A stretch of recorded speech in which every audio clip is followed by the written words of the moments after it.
Nous bénissons aussi les frères qui nous suivent en direct partout dans le monde.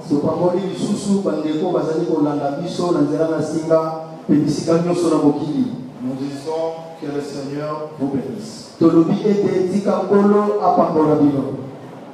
Nous sommes toujours dans le campement de Sinaï.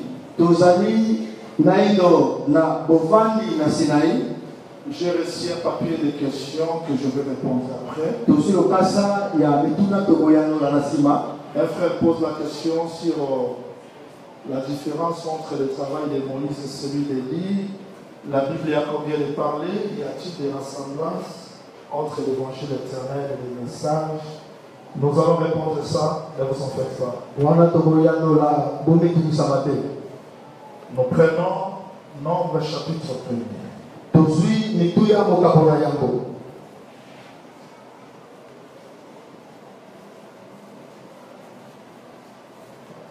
Un frère peut nous lire parce que j'ai un problème ici.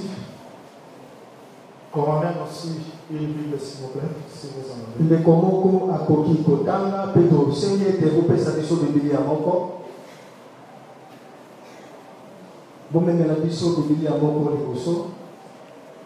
L'appareil que j'utilise a commis un petit problème. Et ça, Nombre chapitre 1er, je commence la lecture à partir du 1er jusqu'au 2e verset. Il est écrit.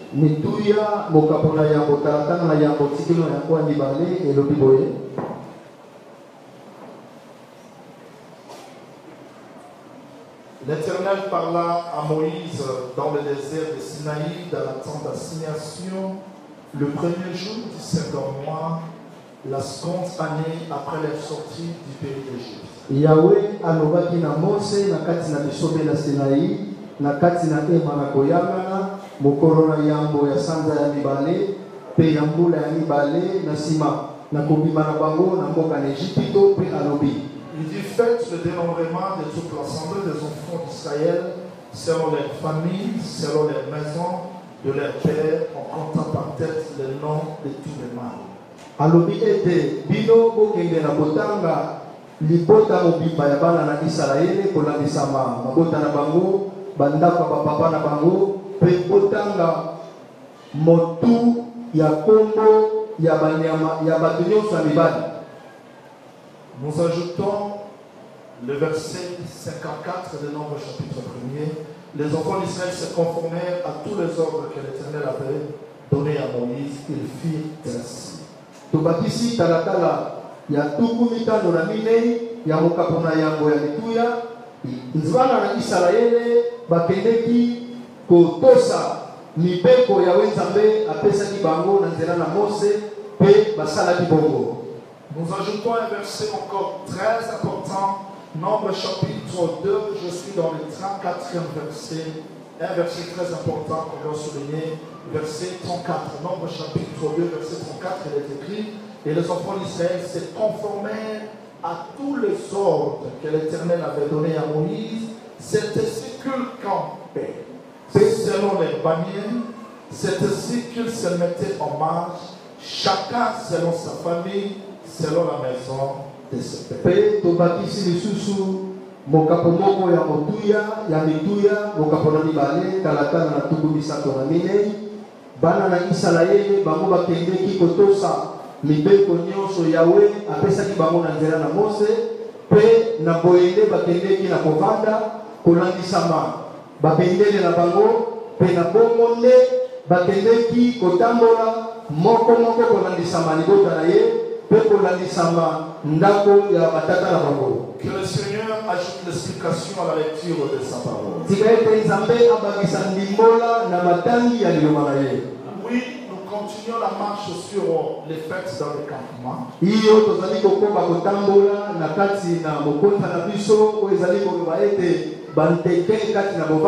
Je crois que pendant la semaine, nous avions déjà touché la loi sacerdotale. Donc j'aimerais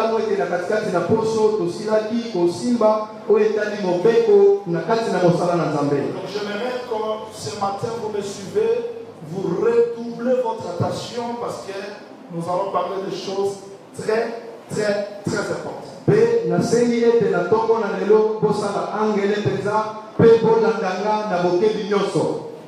Dieu prend Israël de l'Égypte. 3 mois après la marche, ils arrivèrent dans le désert de Sinaï.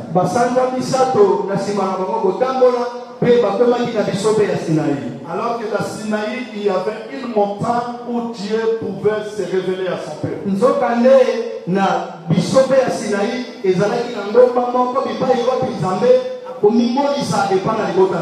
Dieu dit, il faut retenir ça, Dieu dit,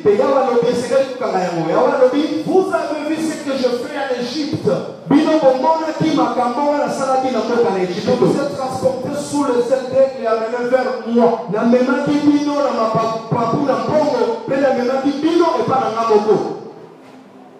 Oh, Dieu a pris Israël de l'Égypte pour les amener dans Canaan, non à Sinaï.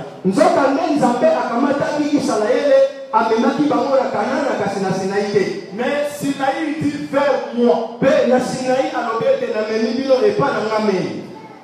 C'est-à-dire, Sinaï, c'est là où Dieu résidait. La résidence de Dieu. Alors, je vais insister pour dire, Israël ne peut pas posséder Canaan s'il ne comprend pas Dieu d'Asinaï.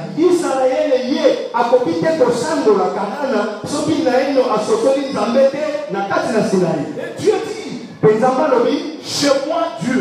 Maintenant, si vous écoutez ma voix, vous gardez mon alliance. C'est-à-dire Dieu, ce n'est pas des sensations. Dieu, ce n'est pas le mouvement. Dieu, ce n'est pas l'habitude. Dieu, c'est l'enseignement. Dieu, c'est l'alliance. Maintenant, si Israël observe la loi de Dieu, garde son alliance, alors il sera appelé le peuple de Dieu. Oui, il n'est pas peuple de Dieu seulement parce qu'il a vu les miracles en Égypte.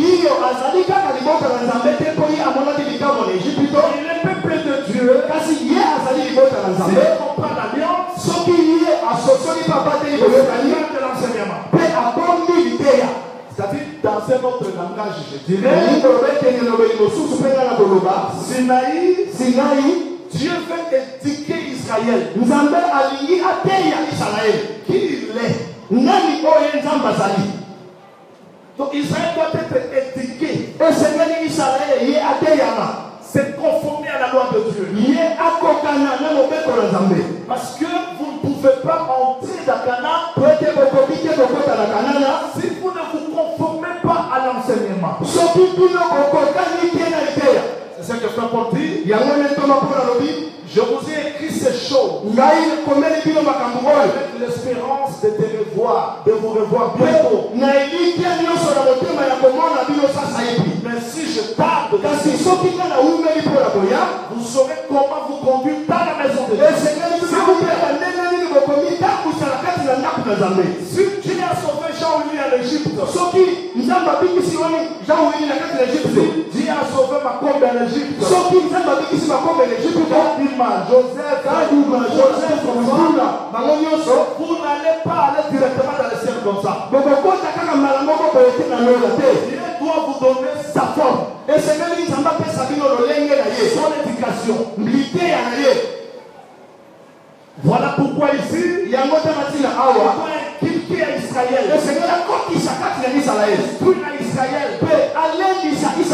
Comment marcher? Comment manger? Comment se vêtir? Comment se marier? Comment faire le culte? Je suis contre les gens qui disent seulement j'ai la grâce, je peux me conduire comme je veux. Sinaï doit réglementer comment les sœurs doivent se vêtir, comment les frères doivent se marier, comment ils doivent manger, Après tout, je ne vous prêche pas Sinaï de la loi. Je vous dis l'enseignement. Dieu était capable de nous prendre dans le monde. Directement la vie. Si nous laissons encore sur la terre, il veut que nous les reflétions. Que le monde voit Dieu dans nos vies. Notre façon de nous vêtir, notre culte, notre vie,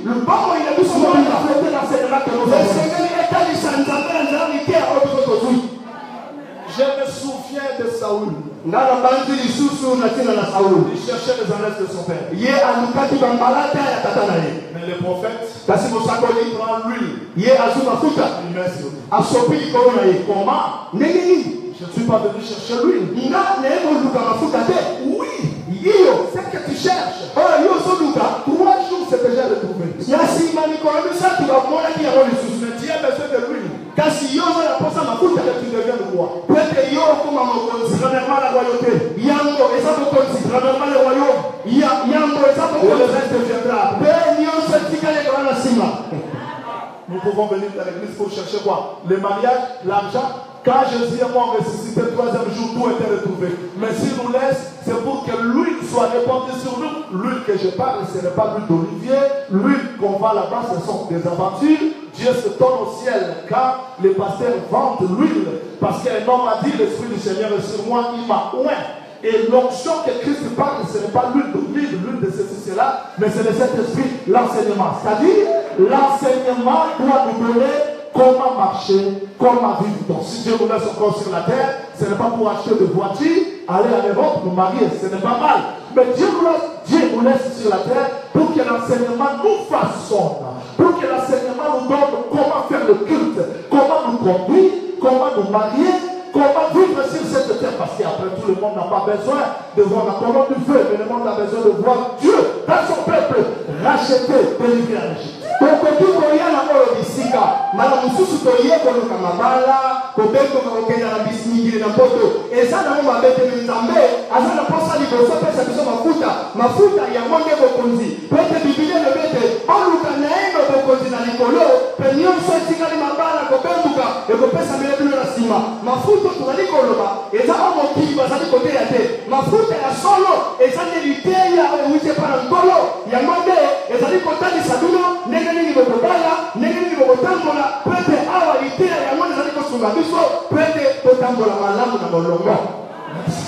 C'est-à-dire le culte. Écoutez-moi bien. Ici, on ne vient pas parce qu'on était président chargé des relations publiques dans l'église X. Vous venez aussi de l'Assemblée de Saint-Maurice. J'étais président national de chargé des relations publiques. Ici, on ne donne pas de grade aux gens, mais ici, c'est l'enseignement qui doit placer chacun à sa place.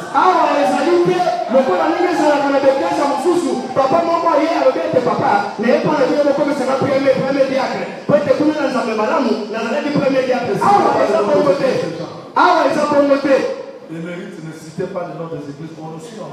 Merci. Je vais dire quoi en un mot? Sinaï, c'est l'éducation. Sinaï,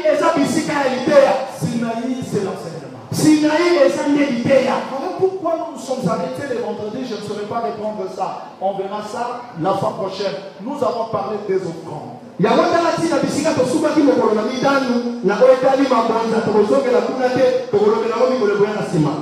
que vous me saisissez parce que je vais monter quelques degrés et on va descendre.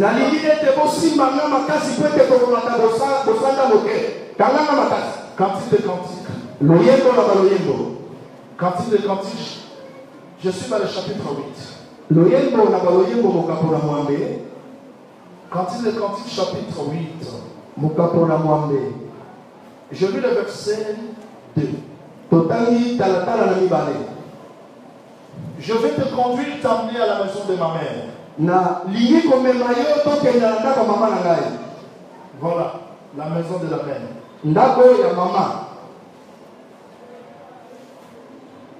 Tu me donneras tes instructions. Donc quand nous arrivons dans la maison de mère, première des choses, ce n'est pas demander l'offrande. La première des choses, c'est l'instruction.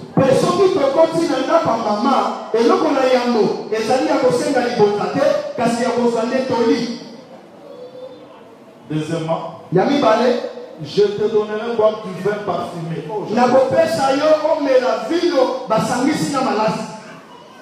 Vous avez dit ça? Vous avez dit ça? C'est-à-dire la femme dit à son mari, je vais te conduire t'emmener à la maison de ma mère. Si nous arrivons dans la maison de ma mère, la première des choses, il doit m'enseigner. Et deuxième des choses, moi je te ferai boire le vin. Et le verset 5 dit,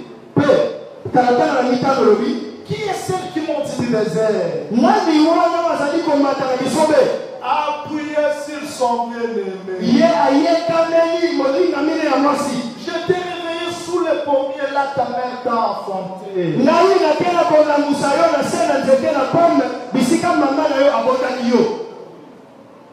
On voit une femme qui marchait, appuyée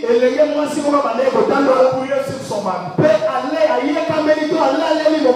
On dit non mais toi, je t'ai réveillé sous les pommiers, là où ta mère t'a enfanté. Mais le texte dit quoi?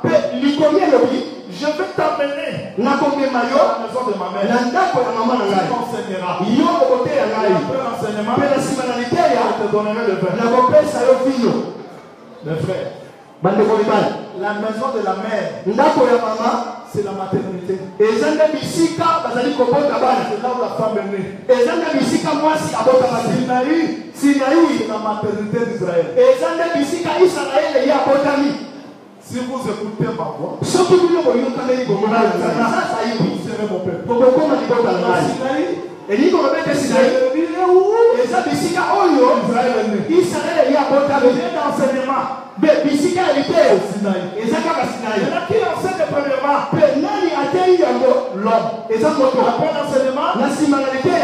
Doit produire les fruits d'enseignement.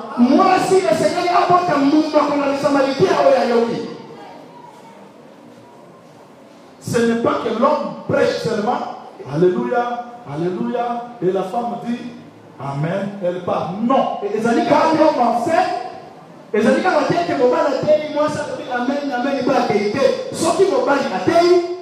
la femme produit le vin. C'est ce que l'homme dit. Quand on enseigne, il faut produire le fruit. Quand Melchisedec a donné le vin, Abraham a produit la Bible. L'enseignement ne peut pas tomber comme ça. Et au retour, il n'y a rien. Non, quand Dieu parle, il faut que le peuple produise. Sinon, ça sera le cours de philosophie.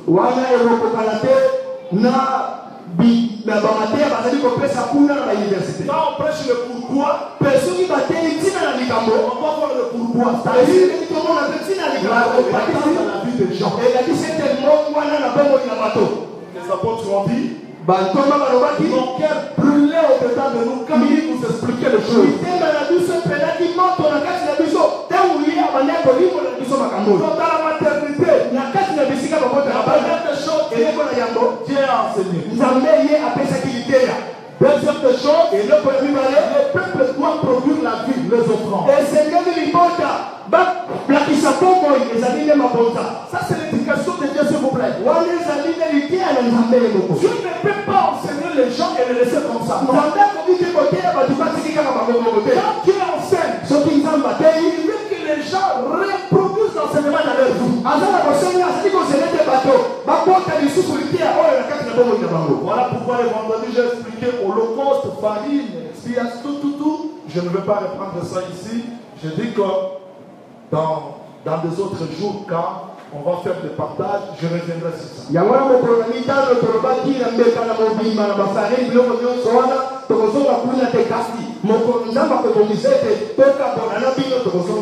C'est-à-dire quoi? Israël, après avoir écouté l'enseignement, sa vie devient l'offrande. Et tous ces biens, je dis, j'ai insisté, un peuple enseigné, on ne peut pas les forcer les offrandes. Parce qu'il a compris que le culte est sacré. C'est-à-dire là en Égypte, il pouvait se dire, ça peuple d'Abraham, mais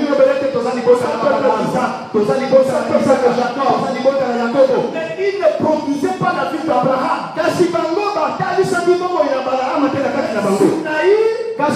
Sinaï, il attend voir l'enseignement dans la vie du peuple. Le Seigneur vous bénisse. Ici dans Sinaï, l'homme ne prie pas comme il veut. Le culte commence à 8h30. L'homme vient à 11h. Sans gêne. Ça, c'est un Égyptien. Et Dieu fait t'enseigner sur le temps du culte. L'heure du culte. L'obéissance à l'équipe. Nous avons vu déjà, il est entré dans l'équipe, en train de causer. Ça c'était ramassé. Parce que les Israélites, tu comprends que le culte est sacré. Je ne peux pas plaquer parce que c'est ma vie qui est engagée. Un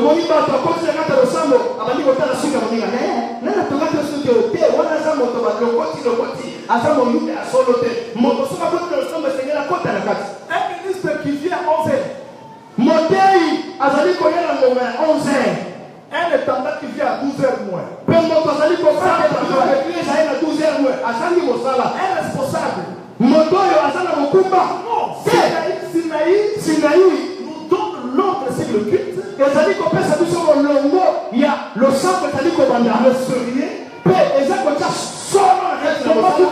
parce que Dieu nous a délivrés pour le culte.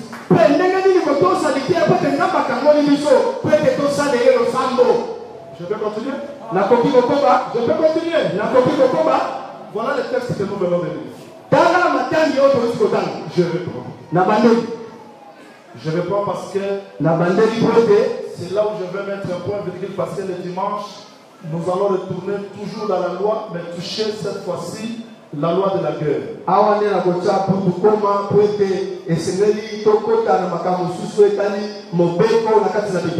Ça sera toujours Sinaï, mais la loi de la guerre. Nombre 1:1. L'Éternel parla à Moïse dans le désert de Sinaï.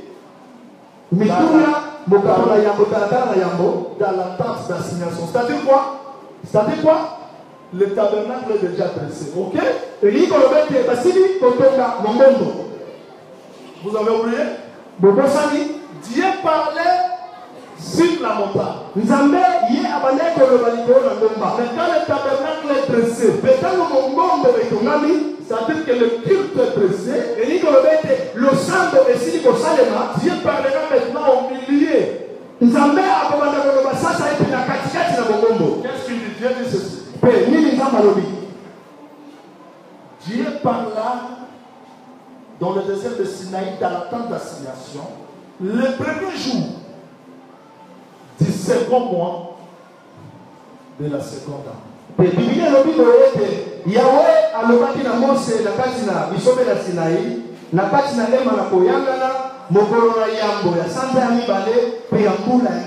Notre évangile donne le pourquoi de chaque mouvement. Dieu a parlé quand?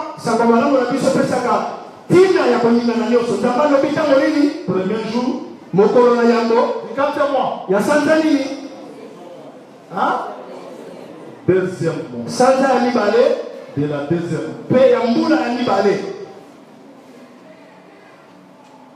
C'est pas vrai. Dieu parle le premier jour du second mois. Yahweh alobi mokolo na yambo ya sanza mibale la seconde année pe ya mbula mibale après la sortie du pays. La simana kobima bango na kati na mboka na Égypte. Qu'est-ce qu'il a dit? Nini ya lobaki? Faites le recensement. Et c'est que bino botanda libota.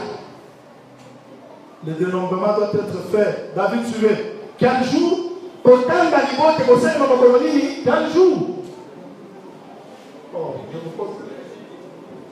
mois, premier jour, dit. Très bien.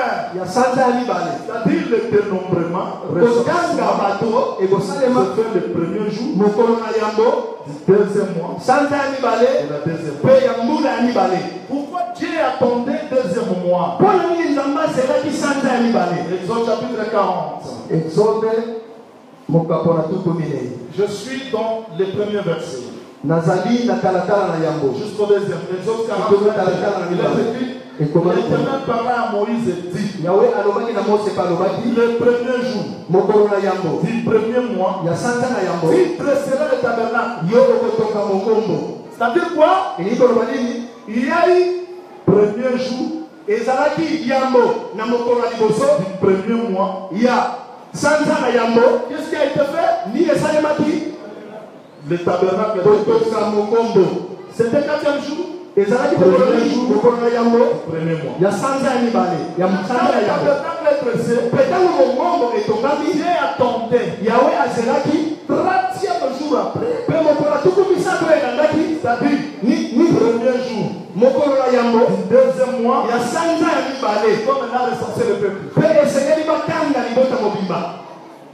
Mais Dieu, tu nous as délivrés à l'Égypte. Exode chapitre 12, verset 38, tu dis ceci. Les enfants d'Israël partirent de Ramsès.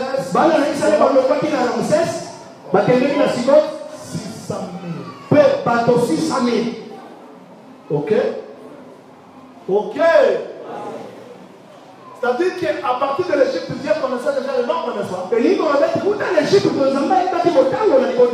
C'est qu'Israël était déjà recensé en Égypte. Mais comment encore la Sinaï? Bien qu'Israël était recensé.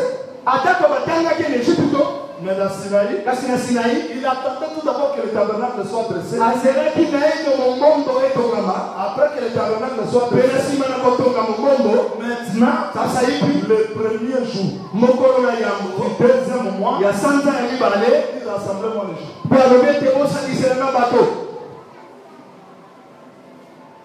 Est-ce que vous voyez ça? Vous voyez ça? Comment recenser? Il dit Moïse à Aaron, prenez 12 personnes pour chaque tribu. Ça, ce sont les anciens. À partir de ces 12, Israël sera recensé. Dieu s'était répétiteur. Parce que Jacob avait 12 fils. À partir de 12, tout Israël est recensé. Donc si vous êtes juif, on vous pose la question, de quel tribu? Pourquoi? Parce que pour que tu sois identifié Israël, c'est par 12. Soit tu es Simeon, il est 12. Tu es quel juif? Je suis de la tribu d'Ephraïm. Ok. Tu es quel juif? Je suis de Benjamin. Ok. Tu es quel juif? De Juda. Ok. Mais si on pose la question, tu es quel juif? Mon père. Bon, celui qui a gardé mon père. Papa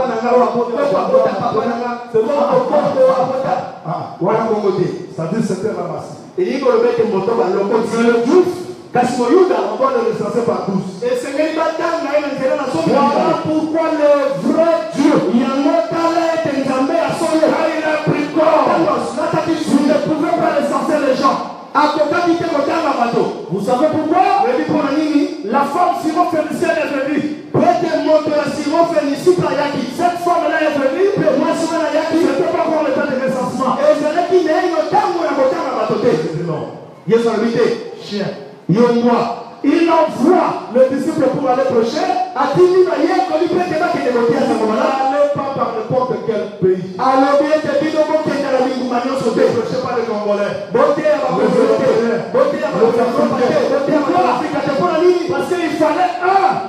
la maison soit bâtie. Et le recensement soit donné. Alors nous serons recensés parce que les 12 sont manifestés. Après sa mort et sa résurrection, il appelle les 12. Il a bien dit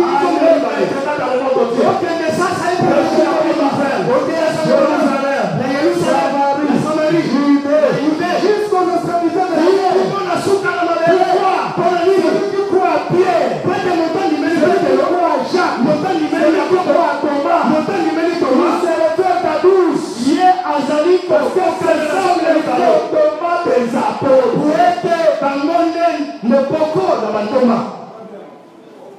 vous entrez dans une église où la femme enseigne. Pose-moi la question. Tu viens d'où? Elle dira, je viens de maman pasteur X. Cette maman pasteur X là, d'une révélation. Le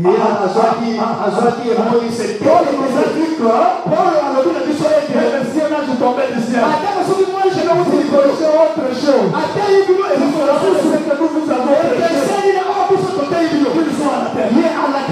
Voilà pourquoi lui-même Paul, il est monté au troisième ciel. Par le douce. Si Jean-Willy prêche aujourd'hui, l'enseignement doit être référé au douce. Parce que le douce, c'est des hommes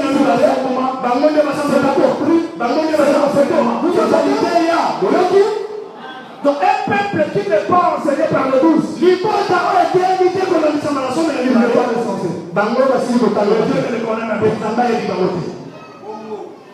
parce que pour que nous soyons recensés, pourquoi le recensement? Suivez.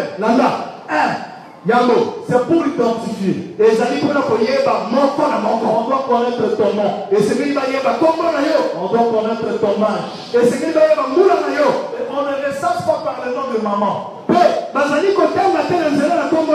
On doit recenser par la maison paternelle. L'enseignement. Mais pourquoi le recensement? Parce que Dieu veut donner à son peuple une autre forme. J'adore ça. Merci. C'est ça maintenant le campement. C'est-à-dire Dieu veut faire quoi? Il dresse tout d'abord la maison. Maintenant il fait les cas de 30. Bateau. Pourquoi 30? Esther a dit, ça fait un mois que le roi ne m'a pas encore appelé. Moïse a dit, si tu pars à la guerre, tu prends une femme avant qu'elle devienne. Il y a moyen comme moi si elle va pleurer ses parents pendant 30 jours. Joseph, pour interpréter le son, on devait totaliser 30 ans. Le ministère, c'est ça l'âge. Je ne parle pas de 30 ans, de 10, 20 ans, mais c'est la maturité.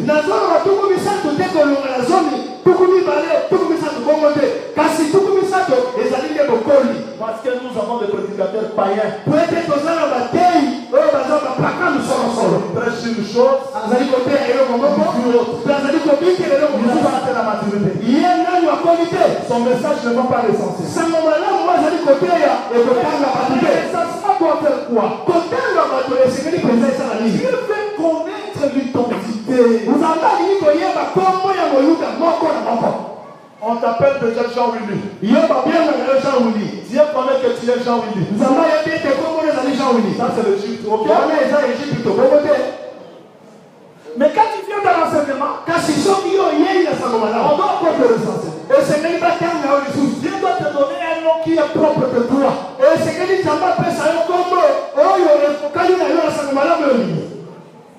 Un exemple simple pour que tout le monde comprenne. Moïse a sa verge. Il rencontre Dieu. Il jette la verge. Il fouille sa propre verge. Il ramasse. Il ramasse. Ça ne sera plus la verge de Moïse. C'est la verge de l'Éternel. Que la verge change de nom. Dieu donne à la verge le nom de l'Éternel. Ce n'est plus la verge de Moïse. Mais c'est la verge de l'Éternel. Ça va suivre cette transformation. Dieu rencontre Jean Willy. Il doit le jeter. Transformer. Là, quand Dieu va te ramasser, tu reçois un autre nom. Pasteur, prophète, évangéliste, ici, ancien, c'est-à-dire que le recensement, Dieu le fait pour nous donner quelle forme. Suivez ça, très très important.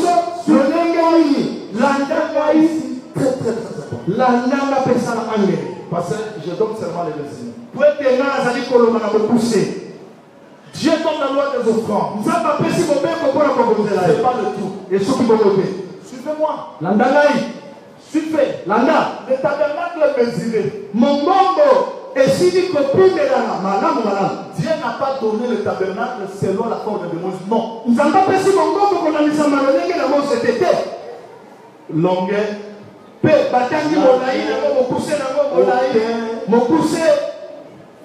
Tous les ustensiles du tabernacle étaient mesurés, sauf la cuve d'airain. Même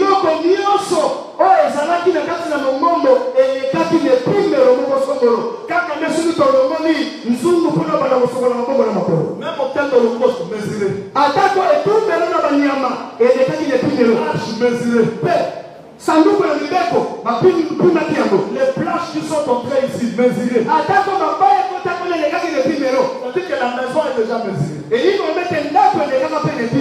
La cuve d'airain n'est pas mesurée. De la purification continuera chaque jour jusqu'au soir. La miséricorde de Dieu. On ne peut pas la mesurer. Là, Dieu nous purifie chaque jour. Vous me suivez bien? Amen. Maintenant, tu suis ça très bien. C'est-à-dire, la maison a la mesure, ok?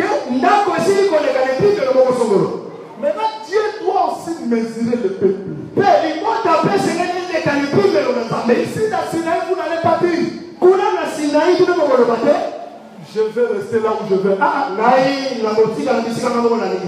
Qu'est-ce que le recensement fait? Je vais l'ordre, s'il vous plaît. Dieu recense le peuple. Le Lévi. 3. Le premier-né. Vous n'allez pas dire que moi je suis prédicateur, je ne peux pas être recensé. Non. Dieu a recensé le peuple.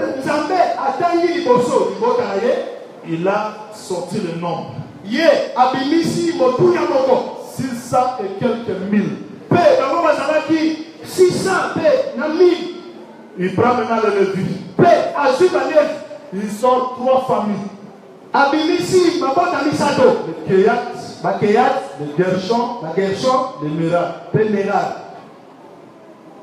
Il recense le premier-né. Maintenant, voilà ce que Dieu fait comme l'ordre. Suivez. C'est ça le campement. Dieu fait maintenant ceci. Moïse, pour mettre de l'ordre. Est-ce que tout le monde me regarde?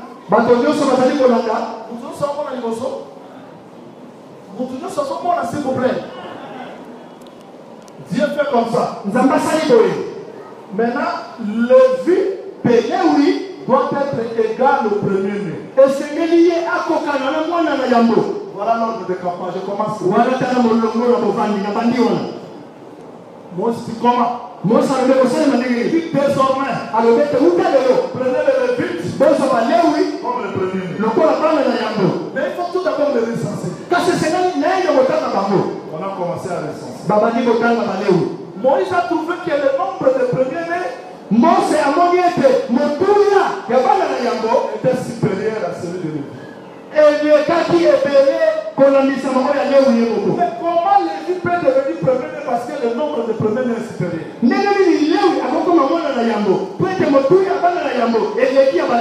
Dieu dit le nombre là c'est combien? Il nous a donné une dépasse. Il dit bon faites ceci. Prenez 5 cycles. Multiplié par ce nombre-là.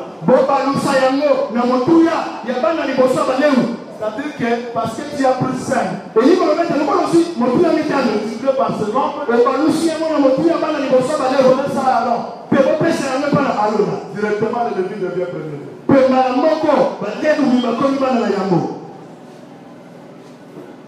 Pourquoi le Lévi devient premier-né? Parce que le 5 les a facilité la tâche. Qui est le premier-né? C'est le Seigneur Jésus. C'est lui le premier-né de toute la création. Mais Dieu pour mettre de l'ordre, il doit choisir un groupe de peuples. Faire que ce peuple devienne le premier-né.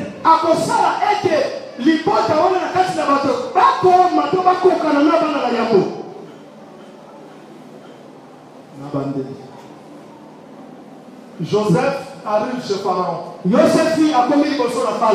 Chronique 5, 1 dit que c'était Joseph qui était devenu premier parce que Ruben l'avait fait.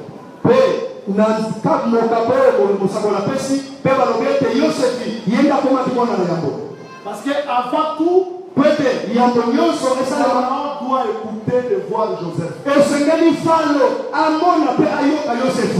Maintenant, quand Pharaon pose à Joseph la question,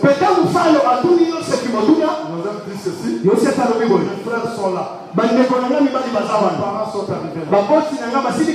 Joseph, regarde ça bien. Joseph est monté chez Pharaon que sans chez ses frères. Qui est le porte-parole? Pharaon. Joseph plutôt. Qui prêche? Joseph. Qui est le prédicateur en Égypte? Joseph. Pharaon écoute. Joseph. Maintenant Joseph veut faire ses frères comme nous.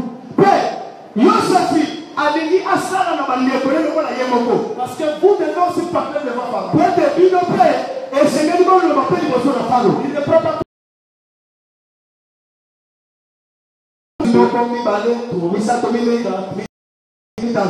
Celui qui était monté à Zimon, il les amène devant Pharaon. Il parlera. Plus Joseph. Il parle comme qui? Qui est le premier-né? Joseph. Mais désormais, comme Joseph, il y a eu cette seule personne que Dieu a créée, c'est le Seigneur. Et ça, quand on quand il nous a regardé, pas devenir comme nous. Pourquoi celui qui était monté au ciel?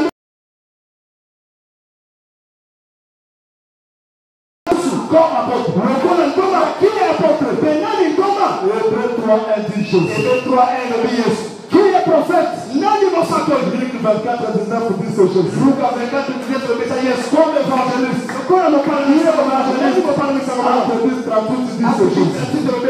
Comme pasteur. Comme docteur.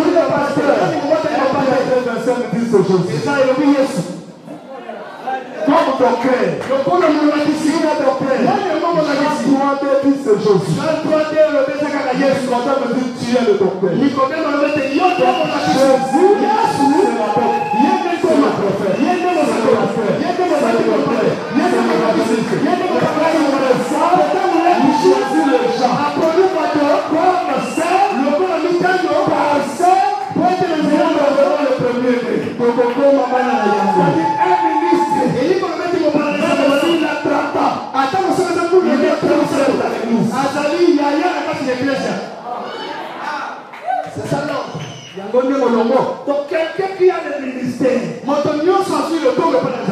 si je suis son père, Dieu m'a fait grand frère. Il y a la responsabilité. Quand je dis ministre est devenu grand frère, tout le monde me s'appelle. Tiens, moi si je devais tu deviens grand frère dans le baptême, mais tu deviens grand frère dans la marche. C'est-à-dire, Ribet,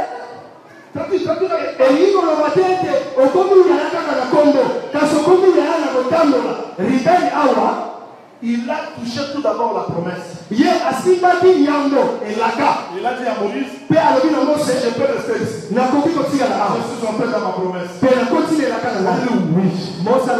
À cause de ses frères, il doit nous accompagner. Un grand frère, reçoit le ciel, reçoit le Saint-Esprit, reçoit le peuple. Parce que jusqu'aujourd'hui, le ministère nous accompagne. Le ministère était déjà au ciel. Naomi pouvait bien ramener Ruth à Bethléem parce qu'elle était à Bethléem. Elle connaît le chemin de Bethléem. Un pasteur qui n'était pas au ciel ne t'amènera nulle part. Naomi a quand même Luda na Bethléem. Peut-être Naomi a salaki nyambo na Bethléem. Mon bateli n'a pas été. Oh non, na salana lola te. A quand même l'ibota n'est pas été. Un grand frère, Yaya, il a le Saint-Esprit avant que le peuple ne soit blessé. Voilà pourquoi Paul dit à Timothée,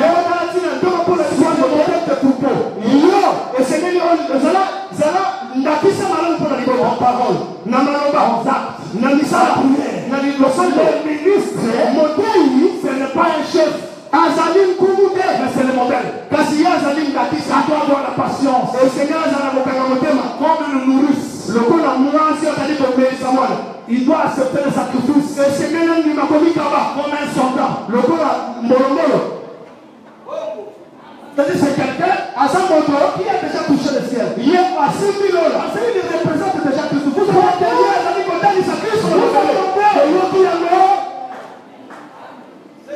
maintenant, après le recensement, voilà. Retournons. Le but qui est recensé, oui. Vous êtes combien? 3. Allez. Prenez maintenant la forme du campement. Regardez aussi, Moïse et Aaron. Soyez là-bas. Moïse, Aaron. L'autre fils de Lévi. Kéat, là-bas. Gershon, là-bas. Merari, ici finit le trouble. Awa, Yiki, et Syrie. En Égypte, on ne marchait pas comme ça. Le recensement place chacun dans la place où Dieu veut qu'il soit, Seigneur.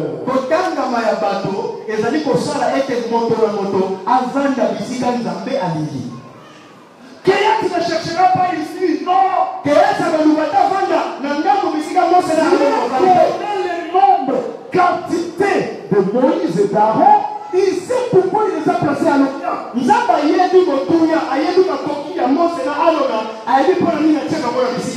Vous ne cherchez plus. J'étais apôtre, je deviens prophète, je deviens docteur, pasteur, évangéliste. À la fin, je deviens bishop. Non,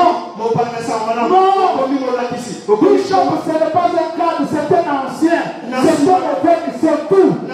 On change le nom. Bishop ne m'appelez plus prophète Jean-Louis. Je deviens l'homme du milieu, le chanteur. Vous suivez en enfer parce que ça n'existe pas dans les campements. Les campements, Dieu doit nous donner les noms qui nous voient, les noms qui nous conviennent. Parce que c'est ce nom-là qui poussera à Dieu de nous placer là où nous ne voulons pas, mais là où il nous veut. Parce que le Saint-Esprit a placé dans le corps du Christ chaque membre comme il nous veut.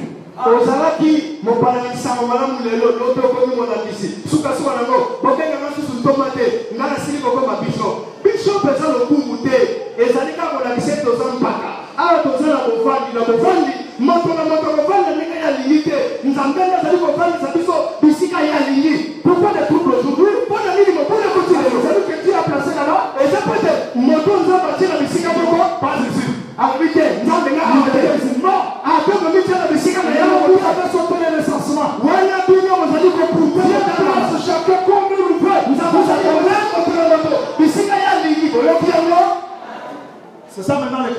Yango ezali kovandi. Lévi a pris sa place. Pelewi azwi bisika nzambe apesi ye. Dieu prend maintenant le peuple. Nzambe azwi sasa yebi liboka. Il y a combien de tribus? Bikolo eza bomi. Combien de tribus? 12 tribus. Bikolo eza zomi ya mibale. Toutes les tribus recensées. Pe bikolo nyonso esili kotangama. Juda pe nzambe alobi Yuda présent. Ngaye Toi tu pars à l'Orient. yo oke bisika moyo ebimaka. Désormais, Wuta lelo Yuda va s'asseoir où? Akovanda wapi? Bisika moyo ebimaka. et c'est Dieu qui l'a fait le chef. Pe kuna ne nzambe akomisi nkumu. Rebelle ne dirait pas. Rebelle amoloba te ote. Je suis grand frère. Te ngana sa yala te na botama motolo ya moto. Juda Yuda yo zala kuna. Chef. Yo ne nkumu. Après Juda, Pe nsima na Yuda Issachar, va là-bas. nzambe abi Isakar yo kenda kuna. Après Issachar, Zabulon. Na nsima na Isakar Zabulon. C'est-à-dire que le recensement a permis à Dieu Elikoloba ete kotanga bato esungi nzambe ete connaître le nombre de brebis que vous avez, ya koyeba les personnes que vous avez, et quelle place où Dieu peut vous placer. Je veux dire ceci au mérite. Je veux dire que quand nous sommes appelés, Dieu ne nous a pas donné la même capacité, le même force, mais Dieu a donné à chacun la force que lui-même connaît. Comme il veut, dans l'église, nous pouvons être tous des apôtres, des prophètes, des pasteurs, des évangélistes. Mais Dieu a donné à chacun ses dons, ses capacités. Maintenant, ce sont ces capacités-là, ces dons-là qui permettent à Dieu de nous placer comme il veut. Cela ne dépend ni de celui qui veut, ni de celui qui court, mais c'est Dieu qui établit selon l'ordre. Vous entendez? kotanga ya bato esungi nzambe akende kotya moto na bisika ye moko nzambe alingi. Awa na eklesia tozali komitya biso moko te na bisika na biso, kasi kotangama esungi nzambe koyeba makoki ya moto na moto. Soki yo oza ntonga elikolakisa te ete bantonga nyonso baza na makoki oza nango. Nzambe apesi moko makoki kolakisama nzambe ye moko nde alingi. Tout le monde ne prêchera pas comme tout le monde. Bato nyonso bakoki ate lokola bato nyonso. Parce qu'aujourd'hui, quand on le sorte de l'église, mais tout le monde ne peut pas voler, tout le monde ne peut pas prêcher le ou le quoi. Il y a aussi des exhortateurs, des prédicateurs. Mais le peuple veut faire aux prédicateurs aujourd'hui des mots d'or. Voilà pourquoi le prédicateur passe. Si je prêche comme ça, on dira que je n'ai pas la chose. Il faut que je monte. Je vais vous expliquer. Comment quand le corps chante, il fait ça. Il fait. Voilà pourquoi c'est la loi et le témoignage. Vous poussez les prédicateurs à fabriquer des révélations, alors que Dieu a donné à chacun les capacités comme il veut. Na eklesia lelo batei nyonso bakoteyaka ndenge moko te. Nzambe atie apesi bato mosusu makoki ya kolendisa kaka ya koteya moke. Lelo oyo soki oteyi moke bakoloba ete eloko eyi te, azali na eloko te. Yango esali ete bato mosusu bazokende komisalisa komilukela bango moko bimoniseli omoni lelo na koteya eloko moko. Eloko azoteya eza na motuna makolo te. Mpona nini? Pate eklesia balingi kaka biloko ezali komaka likolo. Un papa a prêché là. Papa moko atei. Je vais vous prêcher. Je ne plaisante pas. Ngana nazali kosala maseki. Je vais prêcher le 7 jours. Ngana koteya biloko sango. Quand ma famille cantine à Liboso, l'église a crié. Tama fongo de le mona ya mo église gangi. Lui ne parlait pas de sol, il parlait de cantine. Alors la Bible balobeli na bilembo sambo ya kanisi bilembo wana eza kantino ke na kosukuna wana likoso aye atia robete bande ko ngai tango Yesu afongoli kantina likoso de église gangi. Il a dit c'est-à-dire que les gens veulent fabriquer des histoires alors que Dieu a placé à l'église chaque membre comme il veut. La capacité que chacun a. Bazali kobisalela bamakambo bango moko mpona kosepelisa bato nzoka nde nzambe atie moto na bisika ye moko nzambe alingi bapesi moto nyonso makoki kolakisa bamoto wana te kasi nzambe ye moko ndenge alingi.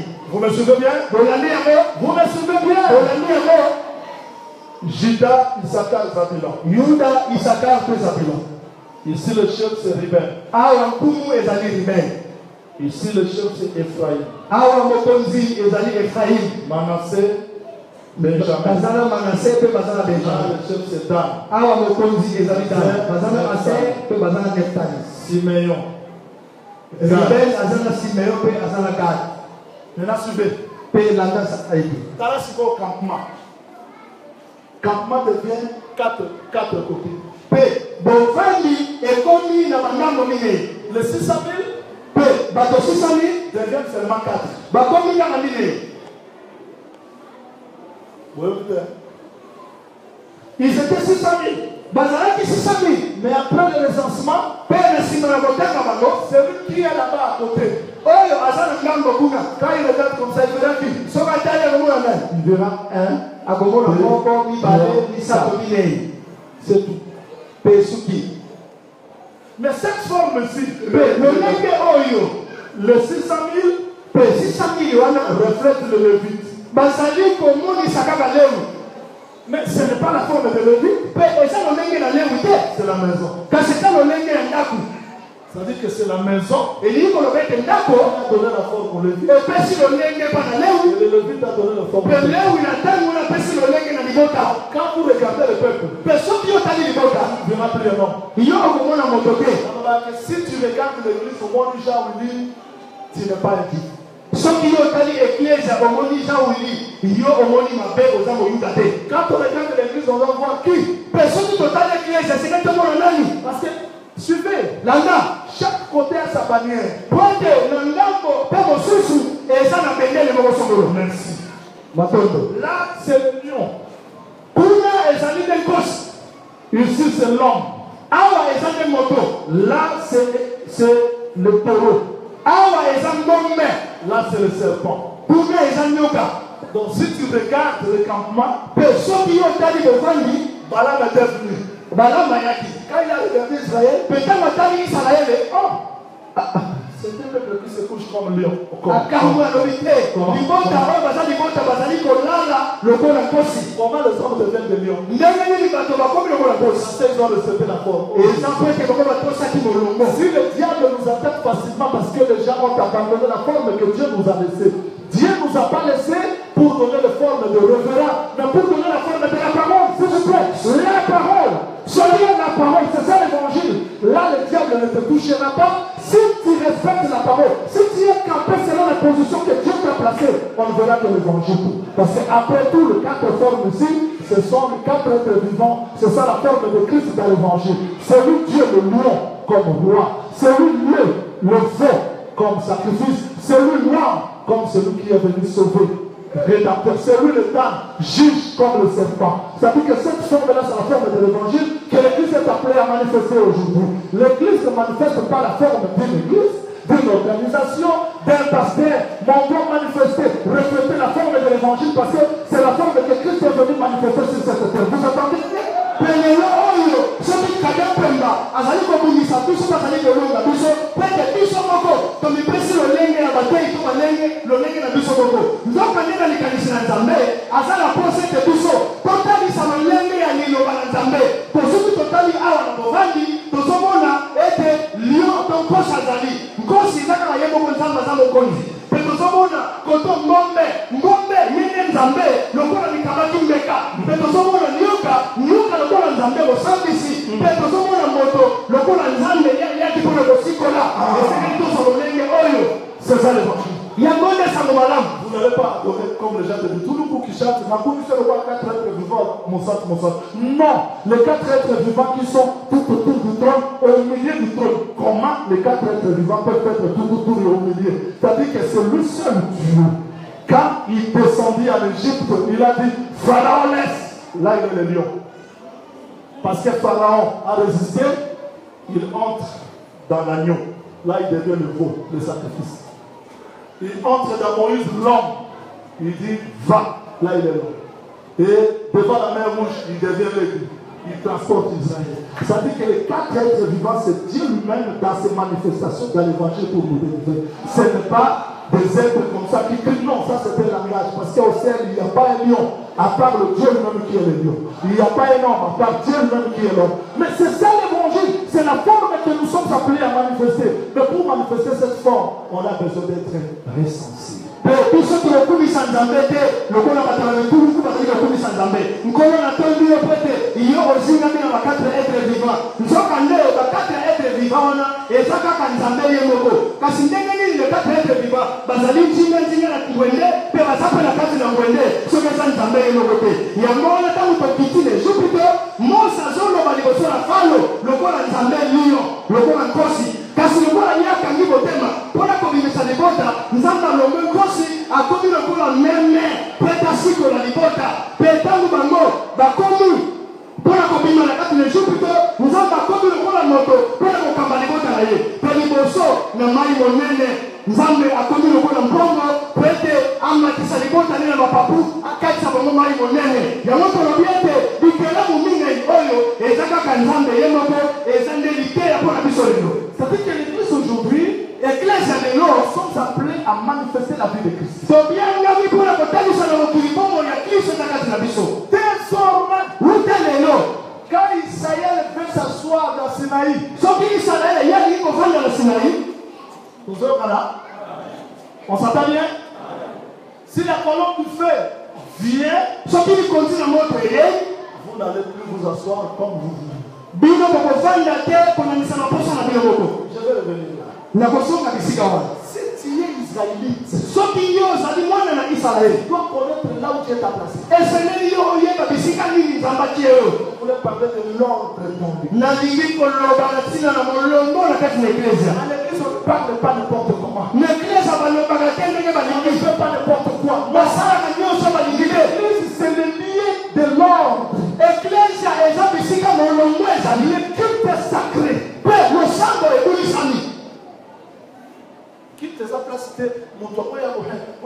Non, ici, c'est le lieu le plus sérieux. awa eza bisika te okelokota lisolo na ezanga ntina eyiteka awa eza bisika solo mpe molongo ezali Et Dieu a fait comme ça mpenza basalaki bongo que les nations, eza mpo ete bikolo quand on regardait Israël, ntango bango bakotalaka isalaele c'est un peuple. baloba ya solo oyo eza libota mpenza Lisons un texte pour terminer. totanga mokapo moko mpo ete tosilisa Je ne veux plus continuer. nakokomba lisusu te Je vais m'arrêter là. esengeli ngai nasuka awa Nombre chapitre 24. mituya mokapo na tuku mibale na minei Lisons ce texte, s'il vous plaît. totanga likomi oyo na botetu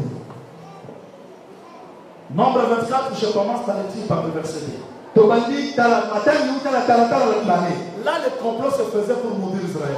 wana makita ebandaki kosalema mpo ete banatela isalaele mabe Le diable fait des complots pour te combattre. nkata mpe bazali kosala makita mpona kobundisa yo Mais pourquoi les enchantements te touchent facilement? kasi mpona nini kolokama ya nkata mpemba ezali kosimba yo na bapete nyonso Je vous dis au nom du Seigneur Jésus. nayebisi bino na kombo na nkolo Le yesu diable n'a pas peur de qui que tu sois. nkata mpemba ye azali kobanga moto te azobanga te nani nyonso Que tu sois apôtre, prophète, pasteur, docteur, évangéliste, ça dit rien au diable. ata soki oza profete mo soki nkata mpemba ezobangisa ete Le diable n'a peur que de la parole. nkata mpemba ye akokangaka kobenge liloba na nzambe Maintenant, le texte dit ceci. mpe litangi elobi boye Balaam leva les yeux. balaama asemboli miso C'était pour maudire. ezalaki mpe etalakela na mabe Il vit Israël camper selon ses tribus. mpe amoni isalaele avandi na molongo kolandisama mikolo na ye Donc, Neko, soki Israël avandi na forme oyo, ata bazwi bandoki nyonso ya plateau de bateke. Ok. Si Israël reste dans cette pose, moi na Nzambe, vie na ye eza na molongo Nzambe atieli ya vanda na campement. Bakosalela bacomplot, mais complot aussi. Merci Seigneur Jésus. Parce que Israël afandaki na kimia. Mais Balak abengi Balaam, yaka. Papa me dit merci. Pour la femme, parce que je m'arrête. Et ça, bitumba mususu oluka, mususu oluka te. Sata na kwa mususu na likamboga yo kile makambo. Et ça, bitumba mususu bavanga te balobi ya bonga te. Ya pa la tasa la bonité. Mais likambo na yo ezali, oluka bitumba te. Mais on respecte mulongo nzamba tie yo na campement. On respecte place nzamba linyo zala. Ata bitumba ngo telemi ndenge nzamba olonza. Tala. Israël a fait des kimia. Wana Balaam na Balak, basali mariage na bango. Balaam aye, il lève les yeux à mon Israël campé, selon l'ordre. Il dit, quelles sont belles tes tentes, Jacob, tes demeures, ô Israël. Et ces tentes comme des vallées, comme des jardins près d'un fleuve, un fleuve en mode à la noix. Il y a mon partout, mais mon jardin peut même un fleuve. C'est-à-dire que, aux accords de la besoin de savoir que mon toyakate, vanda kaka la position de l'Obanzamé, bando qui va monter en baroya, babandomo le roi monto, babandomo le roi mai, babandomo d'ailleurs, au Lukamote passé Israël à nous monter. Si quand on te dit qu'il y a vie dans conformité à parole, vanda qu'on a mis sa position dans matière de vanda, attends du meilleur dans ma parce que il y a un évangile qui est prêché aujourd'hui à Kinshasa, et partout dans le monde. Et comme si comment bando qui koleka. Comment ma poison pour les gars. Dans la gagné à est, na mon poison. C'est-à-dire ceux qui ça est au plan pour bâtir la poison aux oreilles. Attends la poignée en bas. Attends la clé dans l'eau. Moi, je vais te la présence en deux.